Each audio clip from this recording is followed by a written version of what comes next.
Hail Mary. Ohio State's going to win it. The nightmare starts for #1 Alabama. They are no more. How did you see players react to the loss that ended last season against Ohio State? I think there was a little bit of a internal sort of turmoil about, are we going to a bowl game or are we going to a playoff game? I think that was a little concerning to me as a coach. I think it reflected in their behavior in terms of how they prepared for the game, some guys. In my mind, we were playing the best team in Ohio State the way they were playing at that point in the season, and I don't think our players respected that enough in their preparation. Coach, the process is the foundation of your program at Alabama, but where was the process born? At Michigan State, I always sort of coached the old-fashioned, work hard, get the players to work hard, and then always emphasized what you have to do to win, but never really broke it down for the players. A friend of mine who was a psychiatrist at Michigan State gave me some words of encouragement about breaking things down one play at a time, play every play like it has a history of life of its own, and play the next play. And that was sort of the start of really trying to break things down for players as to how you have to compete in a game so that you have a chance to be successful. Rather than focusing on the outcome, focus on the process of what you have to do in every play. What did your time at Michigan State mean in the scheme of your career?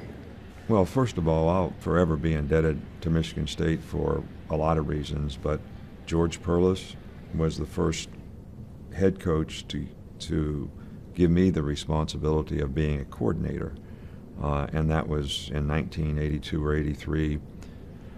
And then Michigan State gave me the opportunity about 10 years later to be the head coach.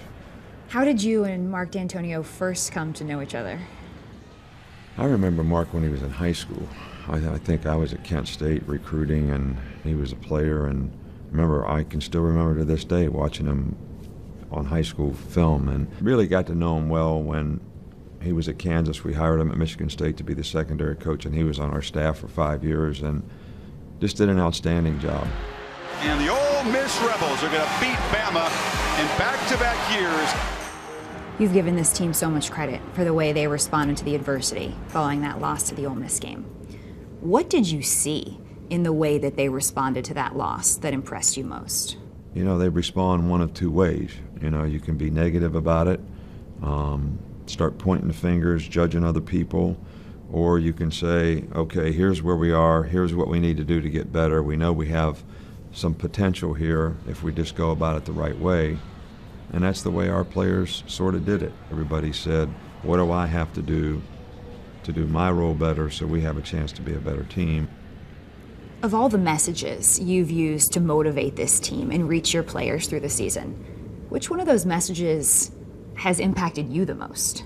I think there has to be a certain amount of, I will not be denied what I want, because you can train hard, you can work hard, but if you don't have that sort of burning desire to accomplish the goal, when you play really good people and really good teams, sometimes it's not enough.